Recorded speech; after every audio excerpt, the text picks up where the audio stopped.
The very word secrecy is repugnant in a free and open society. Let us never tolerate outrageous conspiracy theories. Conspiracy theories. Conspiracy theories. Because it is not the government of the people any longer. Circus ridiculous. A new world order. A world where the rule of law governs the conduct of nations. Most people do not understand the Illuminati. It's all about control. Conspiracy theories. It is a system which has conscripted vast human and material resources into the building of a tightly knit, highly efficient machine that combines military, diplomatic, intelligence, economic, scientific, and political operations. A new world order. Its preparations are concealed, not published. Its mistakes are buried, not headlined. Its dissenters are silenced, not praised. It's the Weekend Vigilante Show. Well, hello, listeners, and welcome to the Weekend Vigilante Show. I'm your host, Sheila Zielinski, for May 1st, 2014. I need to start off by saying this, folks. It takes a tremendous amount of work to bring my listeners a top-notch show with only the most sought-after cutting-edge guests week after week, and never before today have I ever asked for your financial support for my ministry, but today I'm asking. So please go to my website, weekendvigilante.com, and you can click the donate button there. And if you're blessed by the show, please do what you can, and I thank you in advance for your support and generosity to keep this show going. And speaking of cutting-edge guests, folks, we have a powerful, hard-hitting lineup. We're going to be joined by my good friend V, the Guerrilla Economist. I call him the Chuck Norris of financial forecasting. He's the founder of RogueMoney.net. He's highly respected and regarded for his uncanny track record of business, geopolitical, and economic trends before they come to pass, and he's a 1-2 punch to the globalist. He doesn't mince words, and joining him, the granddaddy of Premier Intel, a securities analyst we call W. He's a former intelligence operative that worked very closely with the Reagan era and was instrumental in the takedown of the Soviet Union as well as other very interesting black projects. He holds a PhD in physics. He is a spy master extraordinaire. So V and W, welcome to the program. It's a pleasure to have you both on. Sheila, it's a pleasure. Thank you. Wow, so much to talk about, V. You know, it's funny because this morning I'm looking at headlines, and, of course, I'm chuckling to myself. Just look at some of these headlines right out of a sci-fi. We've got 30% of American families having not one single person working. And now there's a big headline this morning. Suspicious deaths of bankers are now classified as trade secrets by a federal regulator. Obama-Biden vacation tab also reached $40 million. Ex-employees are charged for conspiracy to defraud in connection with the LIBOR. Americans' consumers are dropping, not shopping. I cannot believe this, how taxpayers are subsidizing the multi-million-dollar salaries of restaurant CEOs. The U.S. military is preparing for the collapse of the dollar. Big surprise there. V, where do we start with all this? I mean, Sheila, the news it's unrelenting. It's like trying to drink from a fire hose these days. I mean, one thing after the next. I mean, what we're seeing is the continued systemic collapse. What we're seeing is the emergence of those trade zones and those trade agreements that are popping up all over the world. Everything has to do with trading amongst their own currencies, not using the dollar. I mean, it's unprecedented. I mean, let's just touch base with the first thing that you mentioned with the bankers, these dead bankers. Now they're saying that it's a trade secret. What most people don't know, okay, is that companies like J.P. Morgan, like Barclays, like Deutsche Bank, they take out employee death insurance against their own employees. Then what they do is they take those death benefits and they bet on them. And they over-leverage those death benefits betting that the person would die. So how convenient, what a perfect business model. You put a hit out on somebody, then you leverage up their death benefits betting that this person's going to die. So each person you whack, they'll probably cost you anywhere between $20 and $50 to get somebody knocked off. But you've made hundreds of millions of dollars on the back end. It's a perfect model. I mean, the mafia wishes it could function this way. I mean, this is a bad Twilight Zone episode. I mean, you mentioned, who was it, V, that accused the U.S. of living off their printing press? And Relentless is right, because remember we talked about this back in, I think it was your December show, and you had good old Carmen Reinhart, and he was saying, debt sustainability can be achieved through austerity and tolerance for higher inflation. And they're returning that back out again this week.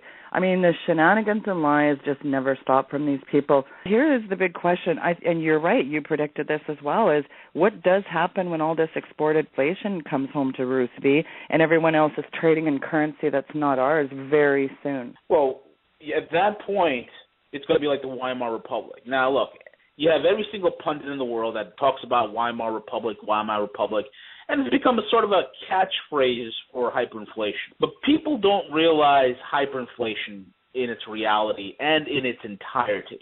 I remember a couple of years back, I listened to a C-SPAN interview with Dr. Friedrich Kessler, UC Berkeley professor. This guy lived through the Weimar years in Germany to the buildup of World War II. Now, one of the things that Dr. Kessler said was so profound. He said, it struck like lightning. Nobody was prepared. You couldn't buy anything in your stores. No one was ready for how fast this occurred and the absolute decimation of an individual's wealth. And that's the thing, folks. It was so bad in Weimar Republic, Germany, that if you want to mail a letter, it would have cost you 21,500,000,000 Deutschmarks in order to do that. So that's how bad it was back then. And Germany faced that because they just lost World War I. So you lost World War I, you have the French kicking the crap out of you while you're down, and all of a sudden you got this massive hyperinflation because nobody trusts your currency anymore. Our situation is much worse because our situation, unlike the Germans, is self-inflicted.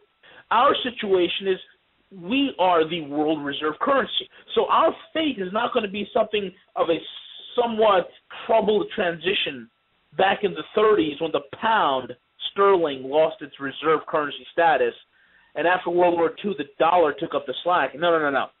You see, we've printed so much out there, and we're so unique right now, Sheila. We're so unique in the world, and it's a unique time in the world because all the central banks in the U.S., in Europe, and the U.K., and Japan, they are all printing to oblivion simultaneously, okay? So right now we're in a world where the markets are skewed and everything is floating on phantom growth. So at some point this ridiculous bubble has to burst. And when that happens, that's when you have the dollars flooding back home like a tsunami that would make the incident in Japan pale in comparison. We're going to be drowning. We're going to be drowning in our own paper. Let's face it. I mean, you create an unrestricted and unregulated 100-year-old Federal Reserve fox watching over the Goldfield hen house, and then you look at Bretton Woods and you kind of merge all those things together. There's nothing ever been stopping the Fed from printing, expanding the supply of these notes, and no thanks to Nixon issuing a decree that let's flood the world with these paper dollars. And let's face it, V, we've robbed every nation. Look at the Saudi oil deals, OPEC selling U.S. dollars, these foreign oil deals. They made every nation require the Federal Reserve note, hence the petrodollar scheme. And when you have an oil-backed currency outspending all the nations in the world and creating a military juggernaut, and I love what you always say, the undisputed world heavyweight superpower big dog just got kicked off the porch, and that's really where we're sitting, isn't it? Absolutely. It's so true because this war economy model that we've been following, copied off the British, it doesn't work.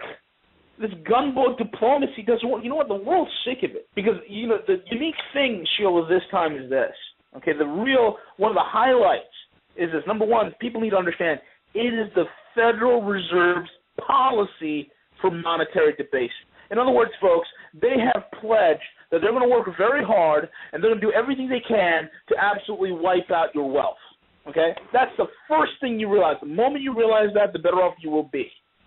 The second thing people need to realize is that monetary debasement is the only thing they're going to do. They can't do nothing else. You want to talk about a one-trick pony, Sheila? What this is a one-trick glue horse.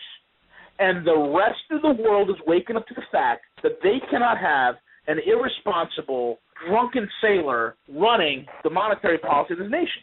Yeah, I mean, when you think of these sociopathic hucksters, nobody wants to do business. But let's jump into something here, V. I got inundated with one thing that everybody wants your guys' take on. And what is going on in Ukraine here? I mean, of course, you and I had talked about this violation of protocols deep in the Black Sea. But on a bigger level, I want you to weigh in on what's going on with Ukraine, because it seems like Putin wants a resurgence of the former Soviet Union, and you're all too familiar with that.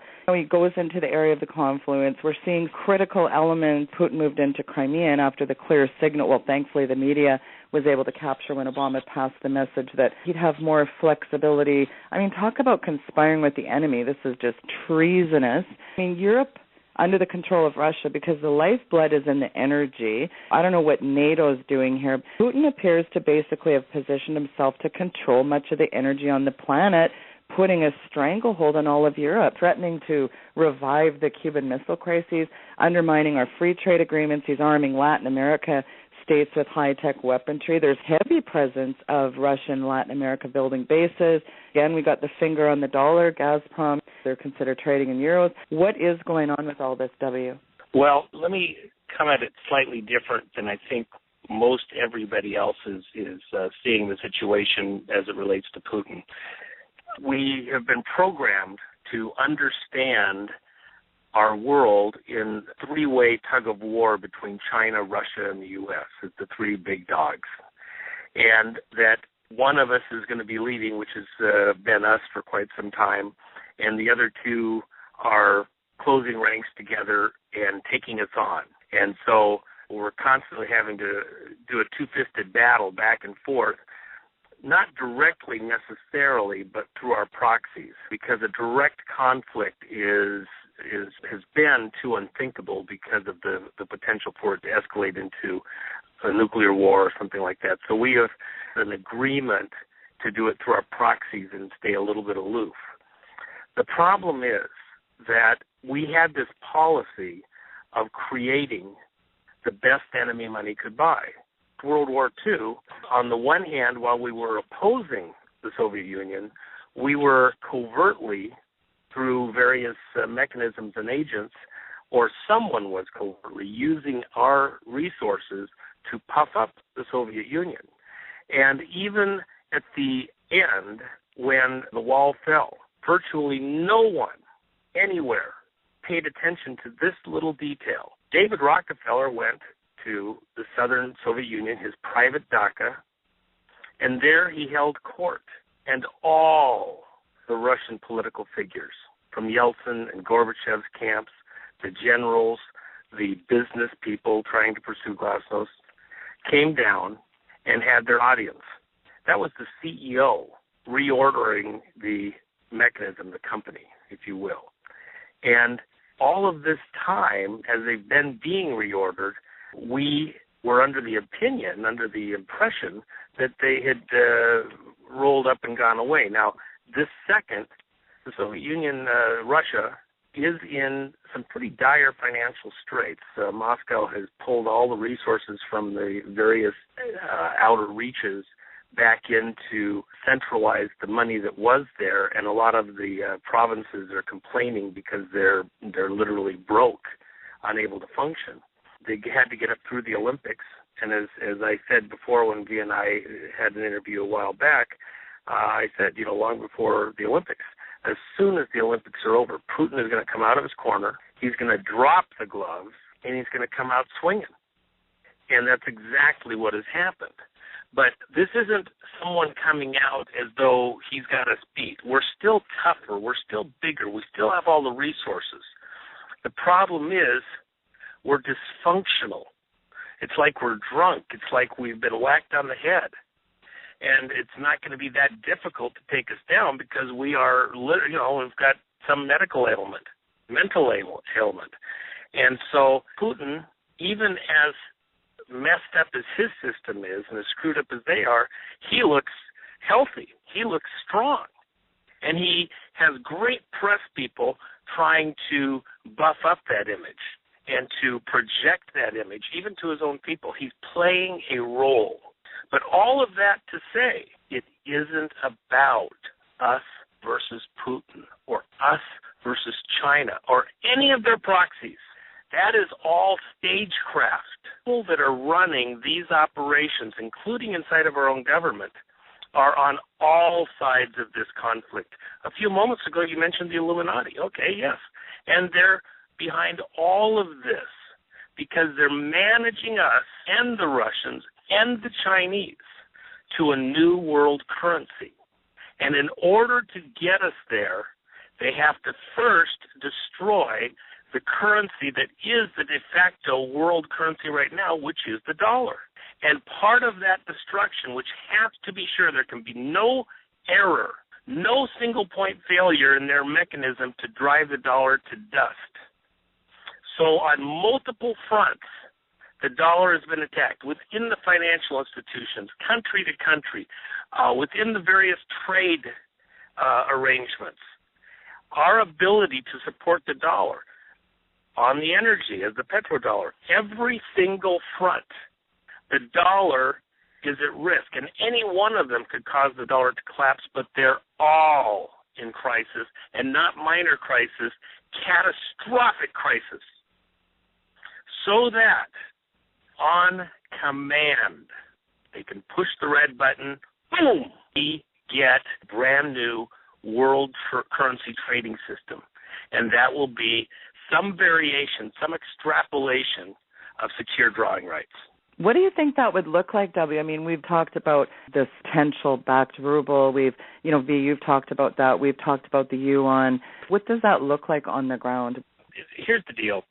With the new currency, the way that they want it to work, they want us out of the picture. See, a lot of Americans have this attitude that they have to have us, that we will have to be some kind of a component in this new world trading system. And the reality is they don't need us at all. In fact, we're a problem. What they need us to do is get out of the way while they institute this new system, to be unable to function so internally focused that we're not projecting power at all. And that makes us at the mercy of these international unelected players who come in to fix the system, and they're going to fix it, believe me. And when they do that, we will wake up with no alternative but to bow into this system. Our dollar will still exist, but it will be as just another currency, and a very weakened currency, and a very embarrassed country and currency. We'll be a laughingstock. People will be pointing at us, because part of what's really coming here, before the dollar gets taken down, and this is the instant we're in right now, the world has to first see us as villains. So it's the villainization of America, the villainization of the American system. Everything American has to be villainized so that people won't just prefer to use a different currency.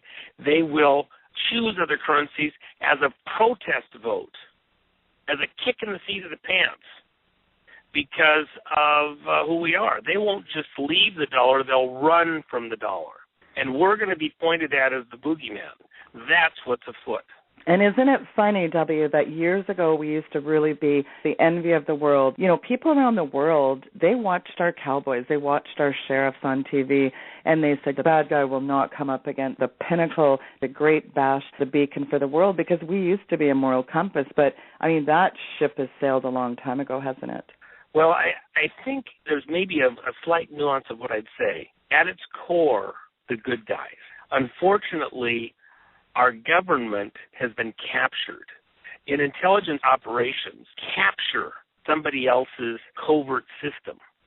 Because of compartmentalization, a lot of times people down through the chain don't realize ultimately who's further up the chain that are the controllers, where their information is going precisely. Their handler is just the next person in the chain in order to protect identities, protect the mechanisms, means and methods. And so what's happened is that our system has been captured, and the links in the chain that make every American who they are and make them function a certain way, those links somewhere at the top of the chain have been put over onto somebody else's harness to do somebody else's work, not necessarily in our best interest as American people. And my concern is, and our concern should be, as we fight to get reattached to what was classic America and our classic role, is to make sure that the world is able to distinguish those people that are in power right now, both in the political system and the economic houses, from the American people. In this villainization, we still, more than ever, as individuals, have to stand strong, clear, resolute.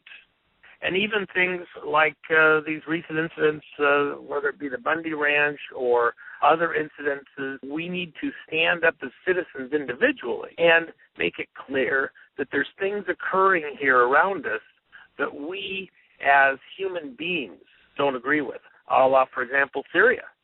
I would hope the whole world sees that while our government, the people in power at the highest levels, wanted to get us in there under a ruse 4 different times, the people would not go along, and even our military would not go along with the scamming, and we didn't go into Syria. It is a battle of wills. Those people who have captured our system, those people who have captured some of our leadership, the people behind the curtains who are manipulating our system, they are different than we the people.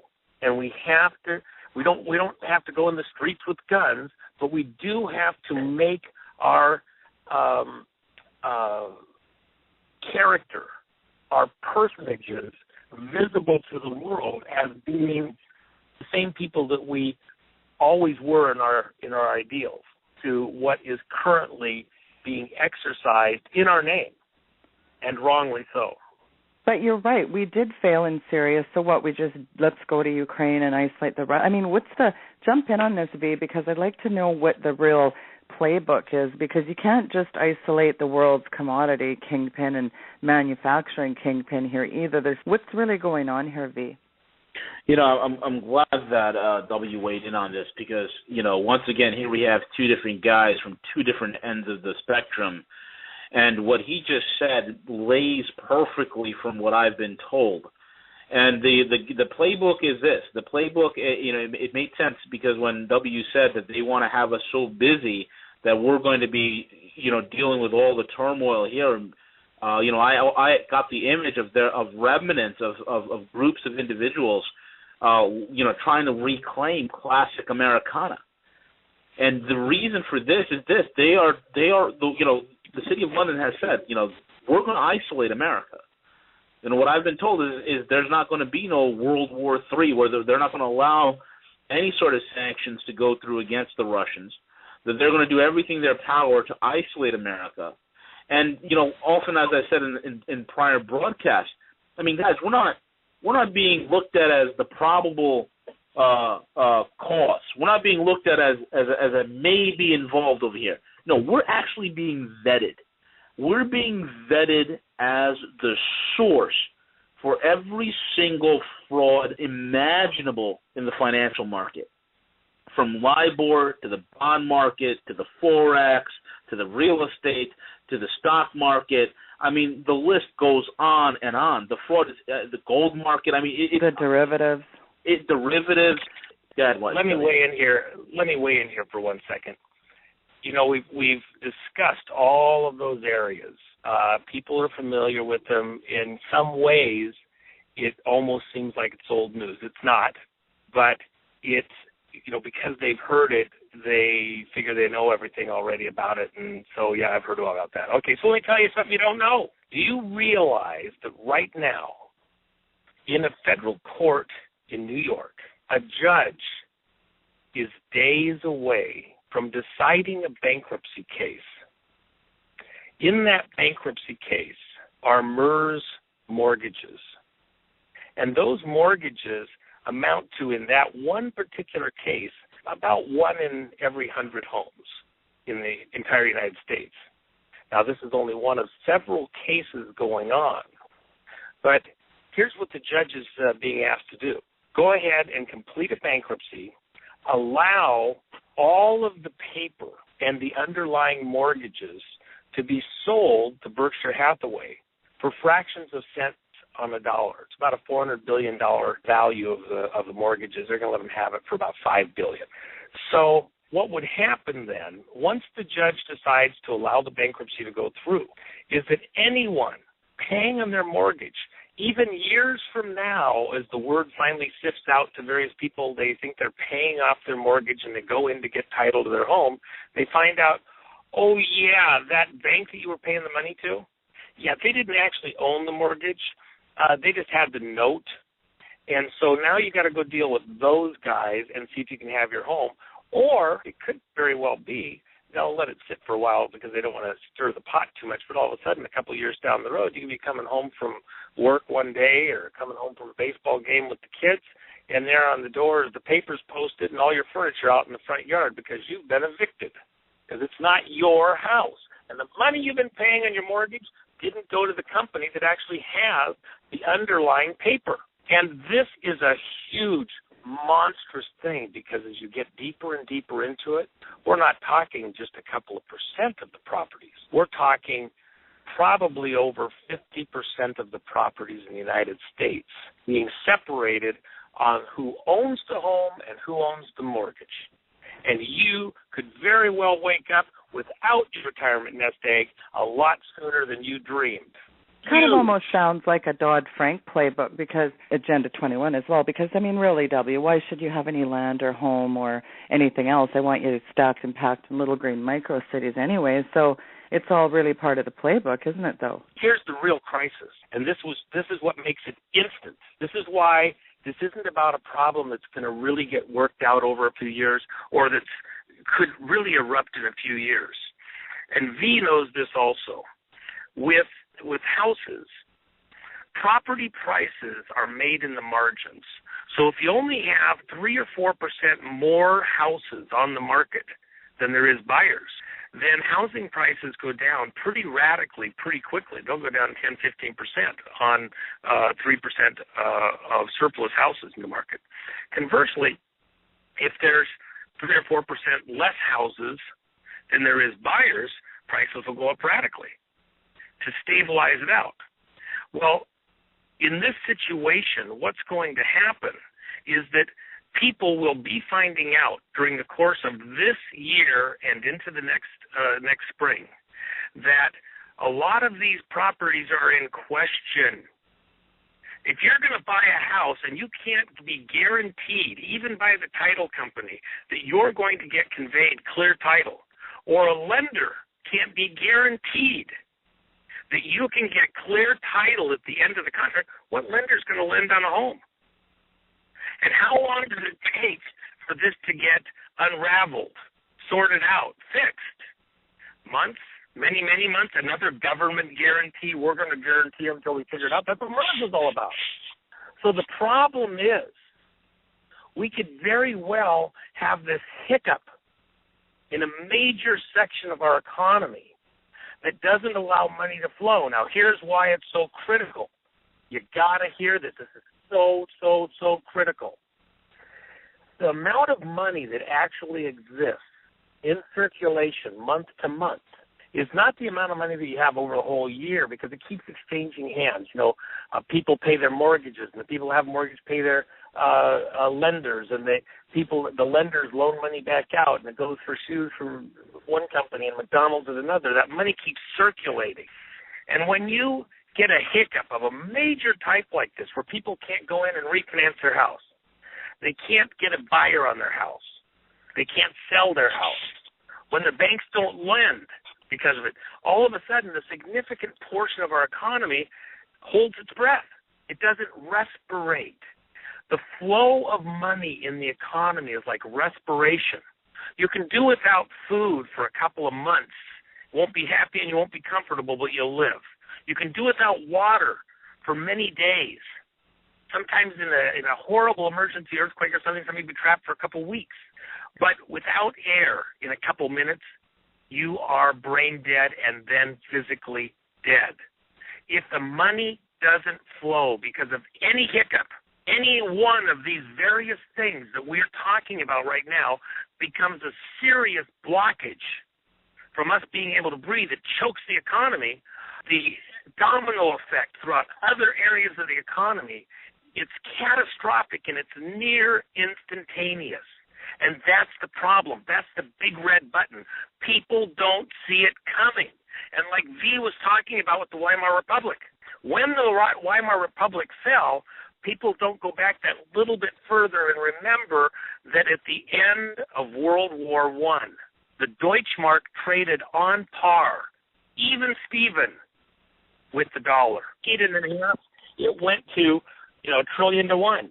And here, with our situation is here, same thing with what happened with the Weimar Republic. It was worse. People were talking about it. They knew there was an issue, and then suddenly, bang, there was a triggering series of events, not just one. Why? Because it was by design. It was intentional, and that's exactly what's happening here. This is an intentional plan to take out the dollar, to pave the way by these New World Order people to create the moment when they can then bring in what they've been talking about, planning, telling us is coming for decades. So let me ask you this, W. You mentioned Clive and Bundy, and I think of these economic investment zones, and I think of that land. They're really essentially agreements that, if the U.S. defaults, China can go in, boots on the ground, and claim the natural resources and any other thing. They've got them in South America and Africa. I mean, certain economic zones being run by Russia and China. So if China's building these special economic zones, I don't know how many, there's 5 or something of them, and, they're collecting their debt because, let's face it, the debt card is up here. Essentially, it's not American law in these agreements. It's Chinese law. So it gives the Chinese full authority to go, like I said, boots on the ground, claim the natural resources. So if China owns our debt and owns the Fed, and the Fed lends money to your bank, they lend it to you. So not only does China own your home, but your mortgages, your 401ks, your pension, your energy. Is that part of this as well? This is very astute on your part because you have nailed what I believe is actually the real risk here. This bankruptcy in New York is actually a precedent setter. That's why it has to be stopped immediately, because the other paper, the other instruments that are out there have been being bought up, of all people, by Russian and Chinese investors. And what they will have by international law is the right to come in and seize properties, including, if they need to, with private security forces. Bingo. It's an underhanded, sneaky way of coming in to protect their assets that they have a legal right to. And they could literally kick people out of whole regions, whole neighborhoods, because of the need to protect their property.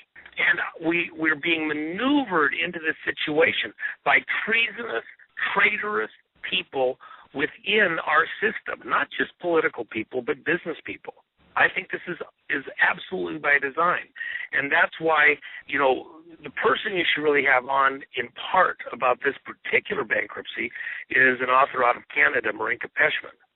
Yeah, and I'm familiar with her. She's an outstanding author. She's done fantastic work, and she's got the point on this particular lawsuit out there and on some of the underlying issues related to these transactions.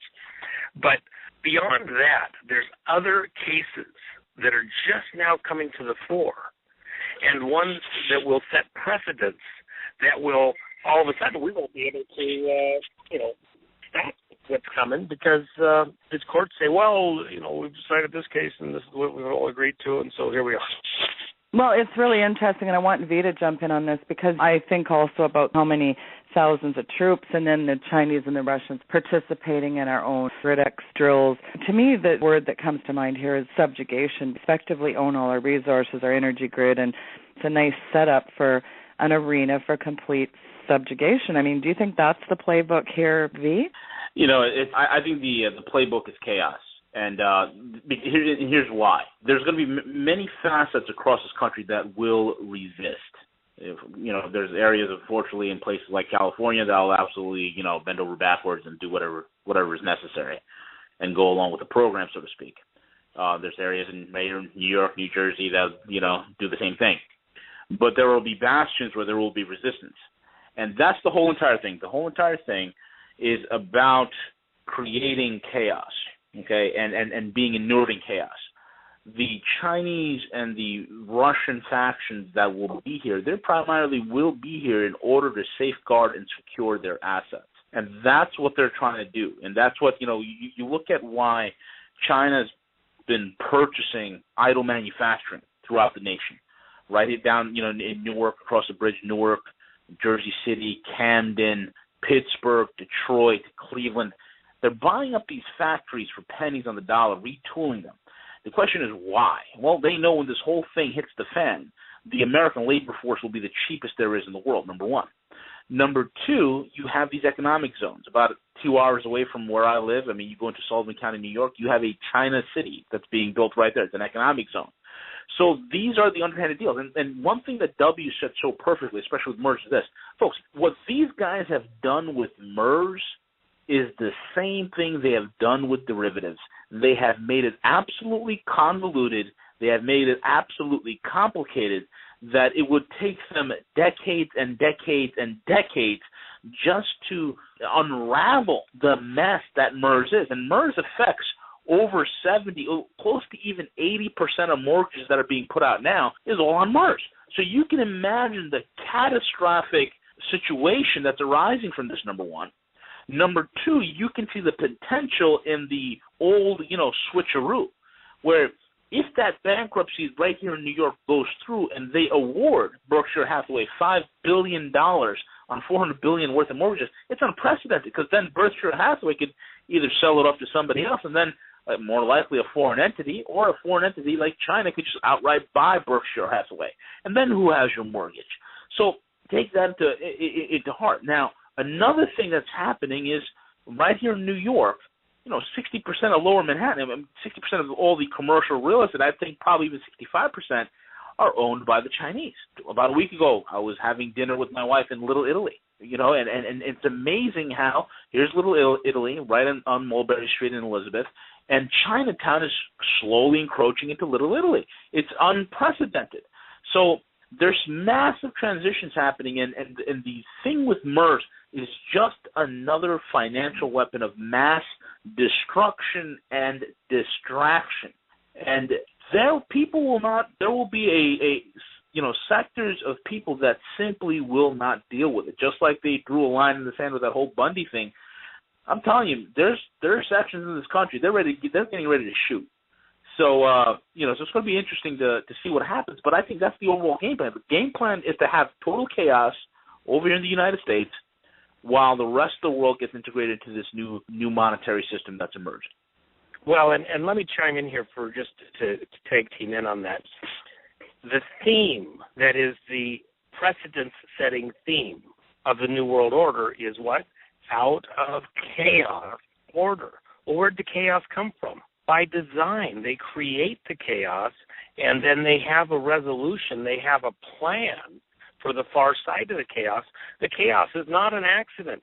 To most people, it looks like a savior is born. A savior has come to save us from this horrible crisis that just came out of nowhere. Who could have seen it coming? It didn't come out of nowhere.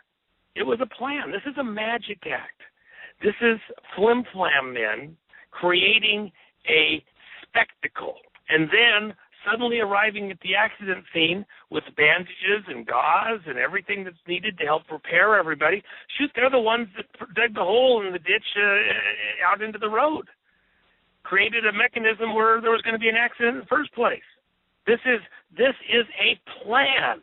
Now, the reason that we have to think about it in those terms is because we probably at this point can really do nothing to stop what is about to hit us. If you think you're going to stop this freight train by standing on the tracks and waving your arms, you'll see us next in the next life. You're gone. You're not going to make it. You're not going to stop this.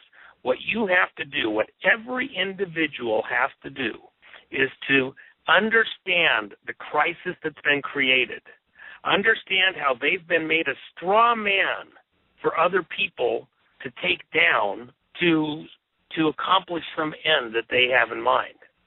And then decide, the scripture says, a wise man sees trouble and gets out of the way. So if you can see this is coming, if you can see that standing on the tracks and waving your arms isn't going to stop it, that what is about to happen is imminent. We are past the point of no return.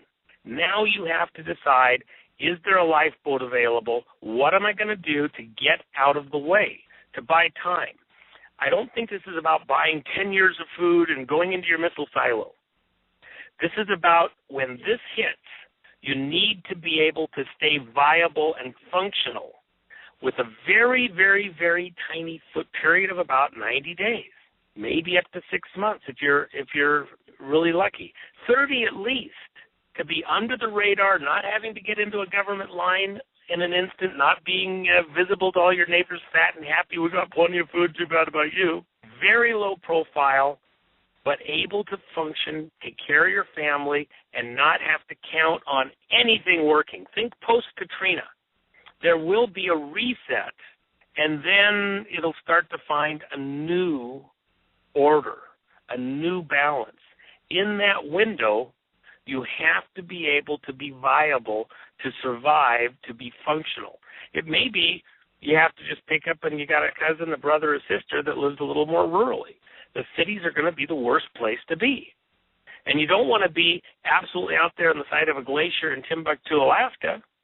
You need to be somewhere where there's hospitals, some infrastructure, some people know you and you know them, some place where you have a sense of community that's on the fringes, on the edge, but not in the middle of the cluster that is dependent on just-on-time groceries, just-on-time resources, huge sewage systems and water systems, etc., maybe has its own well. Why? Because all of these systems, for 100 different reasons, could be dysfunctional for a period of time, and then it starts to come back and find some sense of order. This is somebody pushing the reset switch. While the reset switch has been pressed, everything just doesn't work for a bit. It is kind of like an EMP in a very real way. And then we have to find out how we're going to balance out and fit into this new world order on the far side. That's what I think is the disconnect. Most people see Armageddon, end of the world, I'm going to be raptured out, I'm going to, no worry for me. Well, baloney. You got kids, you got grandkids, you have friends. You have to think in terms of surviving that instant, having an oxygen supply to keep breathing for a little bit to get to the far side of this instant crisis and then try to reorder, find a new balance. And at the end of the day, these madmen, their plan will fail. It has always failed throughout the course of human history. It's always failed when they've tried to create a one-world anything. But in the interim, you got to survive.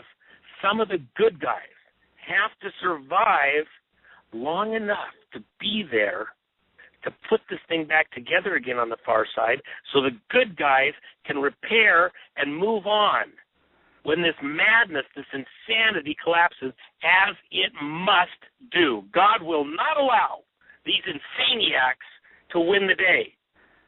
But only people who have it in their hearts and their minds have gone in with intent will be able to survive through to the far side, God willing, this thing back together again and make it work the way it's always been supposed to work in spite of the insanity that's about to hit us.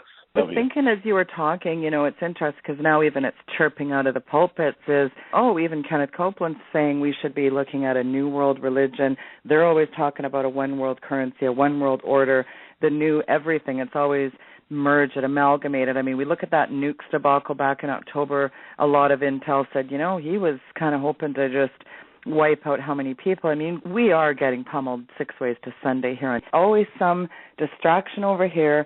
Oh, look at it. Could be a little conductor that they were working on technology with the Illuminati kingpin, the Rothschild. It's distraction over here, distraction with the NBA, the NFL, whatever it is. I mean, what's the bottom line playbook, W?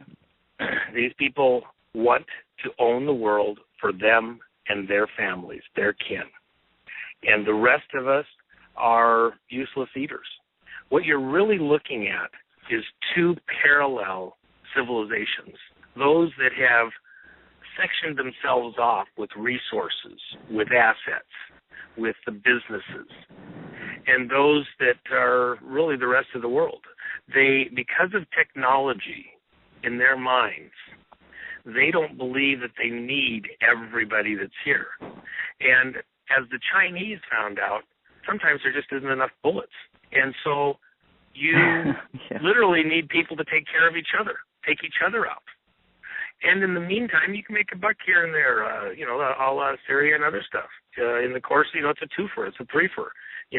We depopulate the planet, and we make a buck in the meantime, and we get some resources, and we get some focused attention to improve technology. But at the end of the day, this new world order doesn't need everybody here.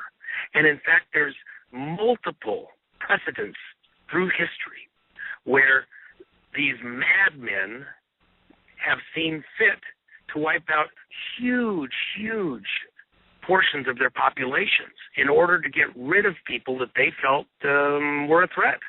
Look at Stalin, 50 million starved to death in the Ukraine. 50 million people starved to death, cannibalizing each other. It's just too horrible to think if you really think it through. China, on multiple occasions in the last 2,000 years, depopulated almost 90% of its population on one occasion, 60 and 70% on several occasions, because their fearless leader in those eras felt that other groups were a threat to them. We're in one of those moments right now. And to a civilized mind, to your listeners, it sounds completely ridiculous. It sounds insane. But you are like the doctor in Dr. Zhivago. You're trying to apply your logic, your reasoning to madmen's minds. They're mad. Evil exists, and they see you as a threat. If you survive, you're a threat to them. Remember the Godfather movie. What did the guy want to do? He wanted to kill the Godfather when he was a young child, even though he supposedly is a little brain dead because he killed the dad. And the guy says, no, because when you grow up, you'll come kill me. So I need to kill you now. I need to kill him right now. And the mother pleads for his life. He's a dumb kid. Yeah, but when he grows up, he'll come kill me. He'll get strong. He'll come kill me. That's the way they're looking at you. These Americans in their Constitution, they're a threat. We need to get the oath. Otherwise, when they grow up, they'll be a threat. Why take a chance? Get rid of them. They serve their purpose. You're a straw man. You've been puffed up by these people to serve a purpose. You're like the Titanic. Too big to sink. Too many things engineered in so it can't possibly sink. And you don't realize that it's fatally flawed by design. Did not have enough lifeboats. But we're talking about Auschwitz on steroids here. Would you agree with this, W? Yes, that's how serious it is. That's what my concern is for every one of your listeners. It sounds like, oh, my gosh, they're off the rails, it's Armageddon. No, you can go through and look at the minds of these people out of chaos order. Do you realize right now that America and NATO, the United States government and NATO, started a conflict in Syria, something approaching 250,000 people dead. The people that we're supporting are cutting the hearts out of people and eating them, tying up small children to fences and forcing them to watch as their parents are torn asunder one limb at a time. Little children having to watch that. That is evil off the charts, and we are the ones who put those people in that conflict. And if you think, well, it's all Muslims, excuse me, it's the Alawites, and that's the Christian community. Yeah. So at the end of the day, this madness right now may seem like it's afar off. But the other thing is, just as I was talking with Tosh Plumley last night on Hagman and Hagman, right. These arms are all through Mexico and South America, and we're not talking light arms hunting rifles. We're talking anti-aircraft. We're talking bazookas. We're talking grenades and landmines, all with U.S. markings and serial numbers that came from our inventory, and it didn't come from a gun shop. And it's sitting right there, and it's been getting piled up there for a very long time. The reason that our police are being militarized is because all of that heavy weaponry is going to come back on us. When you have an explosion, if you've watched those explosions of nuclear bombs out in the test range, and you see all the blast go out that hits the house and the cars and everything else. You know what the most destructive part of a nuclear bomb explosion is? It isn't the heat, and it isn't the explosive blast. It is the implosion after it has reached its full capacity of expansion. Why? Because all the debris is circling around in there. What happens with tornadoes? Picks up all this debris, and when it comes back in, it impales, it pulverizes, it smashes, it destroys everything in its path. The implosion from what we have done here, forcing everything out, including our dollars, into the rest of the world, as they come racing back into the United States, the clutter, the debris coming with it will absolutely pulverize everything you know. It's going to be horrible. And you have to get real. I know that this is very hard words for most people, and it sounds like, guys, I got to just turn this off. I don't want to, this, they're over the top. We're not. Well, I don't think people really understand the megnormity, if you will, of really what's coming and the lateness of the hour. I mean, jump in here, V. What do you think? It's to say that it's cognitive dissonance is it's an understatement. It really is. You have varying degrees of denial. You have those who feel that I'm a part of the system, so therefore I'm okay. The system will somehow look out for me. You have others who don't want to deal with it at all. They have their head in the sand, and they feel that reality won't come and pick them right in the rear end. And you have those who just completely just are wishy-washy. They know the truth, but they're so inept in order to make the necessary decisions and changes in their life in order to react with the information that's been given to them as truth. So this is what we're facing here. And it's only a small percentage of people that actually do wake up, recognize the threat, and make appropriate preparation to weather the storm that's coming ahead. I mean, there is a storm coming. How it would all play out, I don't know. But it will be varying degrees of chaos. It will be varying degrees of tumult and blowback. I mean, you want to talk about, you reap what you sow. I mean, for over 40 years, we've been sowing whirlwinds of destruction throughout the world, and that's what's going to come back to haunt us 10 times. And this is what I feared the most. Today I was kind of thinking and musing, and I actually put it up in my article. I just put a new article up on roguemoney.net. It's called the Teutonic Silk Road, and I'm basically talking about the whole Chinese-German connection. And I said to myself, when you have the whole entire world realigned in a trade agreement and America isolated, think about that. Oftentimes you have pundits that talk about, Russian and Chinese subs coming up and blowing us to smithereens, or we're going to die in a nuclear holocaust. But, folks, you have to understand something. What is worse? I mean, what is more judgment? To have us all wiped out in a nuclear holocaust, or to have such chaos here? Because the way of life of what we've known for such a long time no longer exists. What's more judgment? That we are now living that we'll be living in a third world cesspool of incredible violence, incredible degradation, incredible depravity, incredible poverty.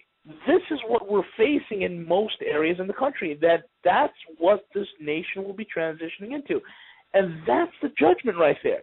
I cannot fathom all the years of subliminal programming, all the years of debauchery, all the years of violence that's been pumped through television and entertainment and music.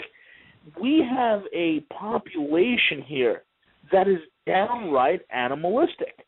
So imagine, if you will, a nation given over onto itself. That's horrible. I would much rather die in a nuclear holocaust than face something like that. Yeah. Let me just chime in just a couple of quick words, and that is, remember, if we have something approaching a dollar collapse, some kind of a banking crisis, let's say it was just 30 days, and then it started to find a new normal, what kind of chaos would exist in your city, in your community, in a 30-day period where the bank tellers don't work, the bank machines don't work, the system isn't functioning correctly, And people are hungry, and they can't get their Starbucks. They don't have their caffeine. They don't have their cigarettes. They don't have their alcohol. They don't have their meds. Just can't breathe. You're choking as a country for just 30 days. What's that going to look like? And not that it's the end of the world, and it's not going to stop. Let's say it came over miraculously. It was all solved in 30 days. Completely solved, and everything's working again. What kind of chaos would exist in that brief period?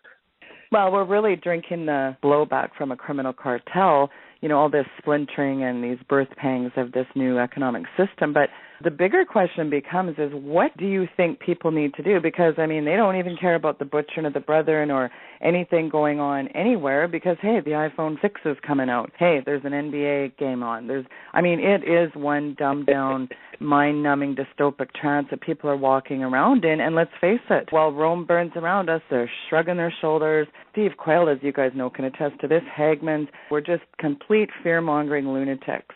I get hammered pretty hard. What is the answer?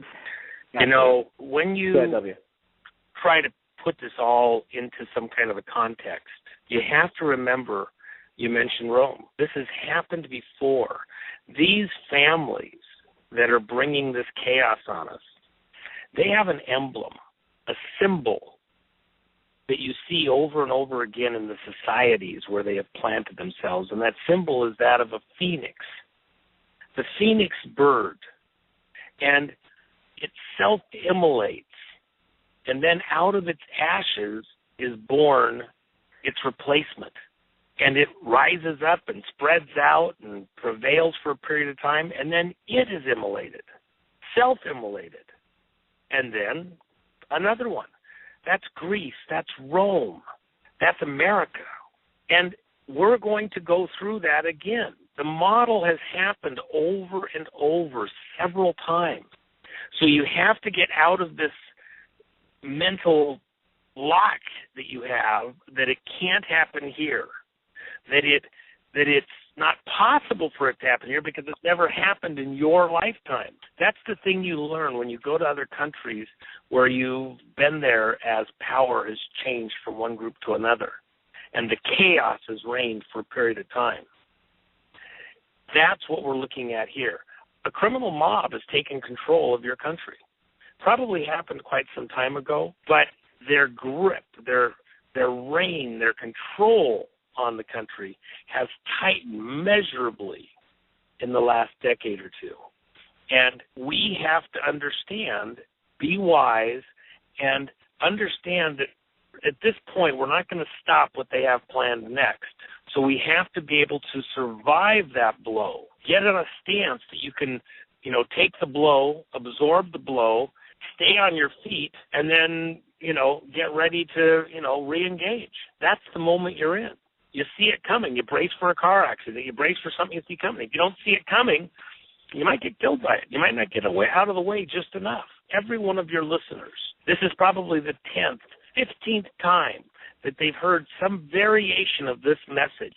And the question is, what have you done about it? But now we are very, very, very close.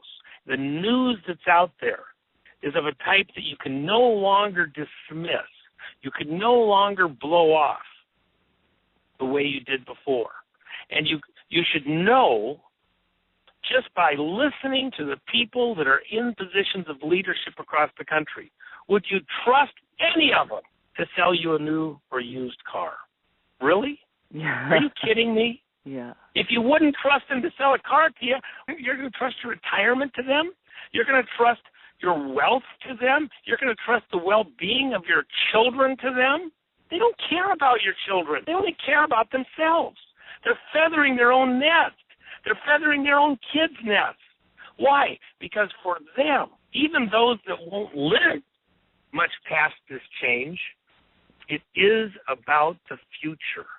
They're trying to own the future, not just for themselves, but for their families. And that's why we have to not be children about this or stick our heads in the sand. We have to be just as adamant in behalf of our blood, our relatives, including, I might add, those who are of a like heart and a like mind. Thank God that there's plenty of Americans that think just like every one of your audience. We are not alone here, but what we have to do is be resolute and united in our understanding and in our focus here so that we can survive through to the far side, because this madness will not prevail and win. W, what's the answer to all this? We sure cannot listen to the mega churches spew out any kind of resolvable answers, because according to them, don't be focusing on your negativity. They're too busy grabbing it, blabbing it, name it, and claiming the jets and the $9 billion mansion. So what is the focus? 10 minutes of the show, each make points of what we need to be doing here. Well, I'll just answer very quickly. All of those are captured operations, I think, at this point in time, and that's the way we have to view it. Trust but verify. V and I have spoken privately about this and a little bit publicly. I believe for most of your listeners, if they just get pre-64 coinage, not for collector value, but just for the weight of the silver in it, what we call bag silver on the West Coast, and it's called something else on the East Coast. But it's junk silver. And the reason you want coinage is because it's recognizable and it's not easy to duplicate or counterfeit. If you have, silver ingots or even gold ingots, well, somebody's got to figure out if it's actually real or if it's just a fake, and if its purity is real, etc. And, nobody wants to trade because they don't know for sure if it's good or not. The coinage is very recognizable. It is actually legal tender. And you're not trying to buy a car or a house with it. You're trying to stay alive, food and water. Maybe to travel, to gas to get to a relative's or some other destination. So if you have some of that, right now the price is relatively low. Whatever the price is, pay it. You're going to pay a premium because it's real as opposed to some paper transaction. But I think that's one of the, and as you get into platinum and palladium and gold itself, those become more and more difficult because the value is higher. It's less easily recognizable by most people. And at the end of the day, what are you really going to use it for? Do you realize that my contacts in Asia are paying $1,600 and $1,800 an ounce right now? That they would love to be paying $1,300 plus the 4, 5, 6% premiums that are out there in the market. They would love to be paying that amount. And that's the thing, folks. You need to understand, okay, every aspect of dollar supremacy is coming to an end. Everything that you relied upon, this paper obsession that you have, it has to end. It has to end, because I'm getting to a point where I'm starting to believe my contacts. And what I mean by that is this. My contacts have no faith in the average American. And I've hung out for so long saying, maybe the average Joe would wake up. But things being the way they are and how obsessed we are about things that are simply not important is absolutely astounding to me. Folks, you have a very, very limited time. I tell people, if you need metals right away, call Steve. I use Steve. My clients have used him. He gets it to you the next day. You need consultation. You need somebody to talk to that can tell you exactly where to put your funds, out of the country, out of harm's way, how to do it. Give me a call and I'll steer you right. The time is short. Take advantage of it. People that need credit help, contact me. I have a Wall Street guy who'll wipe the slate clean for you. I'm not talking about debt consolidation. I literally mean wipe the slate clean. So reach out. Guys, I can help you. I mean, the times, I'm telling you right now, the times that we're able to come on the air and talk about this stuff, that window of opportunity, how many more programs do you think we could possibly do? It's really not that much, because the times of us actually coming on the air, that day is fast approaching where that opportunity will no longer be there. And then what do you do? I mean, come on. If you got kids, what are you thinking? Wake up. And that's what I'd like to say to people. Sheila, I'll hand it back to you. Well, I really appreciate you fellas tuning in to VNW. It was really a pleasure to have you on today. And again, folks, go to roguemoney.net and also go to weekendvigilante.com and like us on Twitter, add us on Facebook. Give us your feedback on the show. Send in show suggestions. We always value that too. Thank you very much, audience, for tuning in today to the Weekend Vigilante.